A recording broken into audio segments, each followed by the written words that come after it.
Thank you, and thank you, Mr. Secretary General, for being with us today, as well as Mr. Mladenoff for his briefing. We are meeting today in a forum that is very familiar to all of us. This session on the Middle East has been taking place each month for many, many years. Its focus has been almost entirely on issues facing Israelis and Palestinians. And we have heard many of the same arguments and ideas over and over again. We have already heard them again this morning. It is as if saying the same things repeatedly, without actually doing the hard work and making the necessary compromises, will achieve anything. Beginning last year, we have tried to broaden the discussion, and we have had some success in doing so. I thank my colleagues who have participated in those broader discussions. One reason we did that is our well-founded belief that the United Nations spends an altogether disproportionate amount of time on Israeli-Palestinian issues. It's not that those issues are unimportant. They are certainly very important. The problem is that the UN has proven itself time and again to be a grossly biased organization when it comes to Israel. As such, the UN's disproportionate focus has actually made the problem more difficult to solve by elevating the tensions and the grievances between the two parties. Another reason we have attempted to shift the discussion is that the vast scope of the challenges facing the region dwarf the Israeli-Palestinian conflict. As we meet here today, the Middle East is plagued by many truly horrendous problems. In Yemen, there is one of the worst humanitarian disasters on earth, with millions of people facing starvation. Meanwhile, militia groups fire Iranian rockets from Yemen into neighboring countries. In Syria, the Assad regime is using chemical weapons to gas its own people. This war has taken the lives of over 500,000 Syrians. Millions more have been pushed into neighboring Jordan, Turkey, and Lebanon as refugees, causing major hardships in those countries. In Lebanon, Hezbollah's terrorists exert ever more control, illegally building up a stockpile of offensive weapons, inviting a dangerous escalation that could devastate regional security. ISIS has engaged in an inhumane level of cruelty in much of the region. They've been dealt severe setbacks in Iraq and Syria, but they are not completely yet destroyed, and they still pose serious threats. Egypt faces repeated terrorist attacks. And of course, there is the terrorist-sponsoring regime in Iran that initiates and encourages most of the troubles I just outlined. These immense security and humanitarian challenges throughout the region should occupy more of our attention rather than having us sit here month after month and use the most democratic country in the Middle East as a scapegoat for the region's problems. But here we go again. I do not mean to suggest that there is no suffering in the Israeli-Palestinian conflict. Both sides have suffered greatly. So many innocent Israelis have been killed or injured by suicide bombings, stabbings, and other sickening terrorist attacks. Israel has been forced to live under constant security threats like virtually no other country in the world. It should not have to live that way. And yet, Israel has overcome those burdens. It is a thriving country with a vibrant economy that contributes much to the world in the name of technology, science, and the arts. It is the Palestinian people who are suffering more. The Palestinians in Gaza live under Hamas terrorist oppression. I can't even call it a governing authority, as Hamas provides so little in the way of what one would normally think as government services.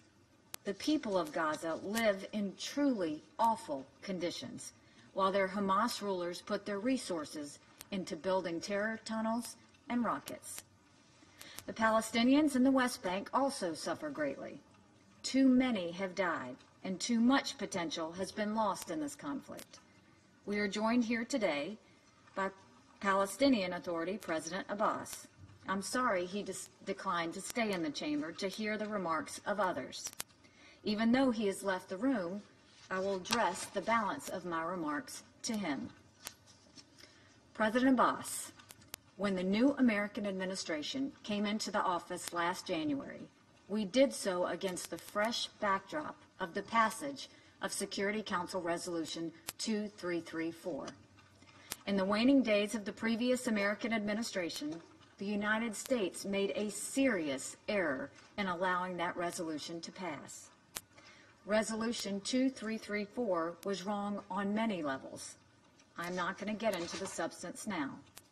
But beyond the substance, perhaps its biggest flaw was that it encouraged the false notion that Israel can be pushed into a deal that undermines its vital interests, damaging the prospects for peace by increasing mistrust between the Israelis and the Palestinians. In the last year, the United States has worked to repair that damage. At the UN, I have opposed the bias against Israel, as any ally should do. But that does not mean I or our administration is against the Palestinian people. Just the opposite is true.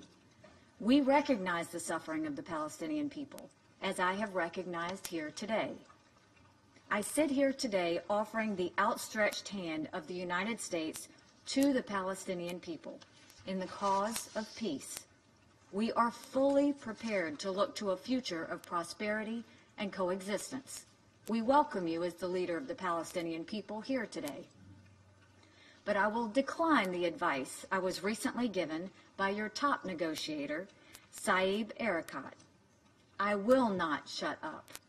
Rather, I will respectfully speak some hard truths. The Palestinian leadership has a choice to make between two different paths. There's the path of absolutist demands, hateful rhetoric, and incitement to violence. That path has led and will continue to lead to nothing but hardship for the Palestinian people. Or there is the path of negotiation and compromise. History has shown that path to be successful for Egypt and Jordan, including the transfer of territory. That path remains open to the Palestinian leadership, if only it is courageous enough to take it. The United States knows the Palestinian leadership was very unhappy with the decision to move our embassy to Jerusalem. You don't have to like that decision. You don't have to praise it. You don't even have to accept it. But know this, that decision will not change. So once again, you must choose between two paths. You can choose to denounce the United States, reject the U.S. role in peace talks, and pursue punitive measures against Israel in international forums like the UN. I assure you that path will get the Palestinian people exactly nowhere toward the achievement of their aspirations. Or you can choose to put aside your anger about the location of our embassy and move forward with us toward a negotiated compromise that holds great potential for improving the lives of the Palestinian people. Putting forward old talking points and entrenched and undeveloped concepts achieves nothing. That approach has been tried many times and has always failed. After so many decades, we welcome new thinking. As I mentioned in this meeting last month, the United States stands ready to work with the Palestinian leadership. Our negotiators are sitting right behind me, ready to talk. But we will not chase after you. The choice, Mr. President, is yours. Thank you.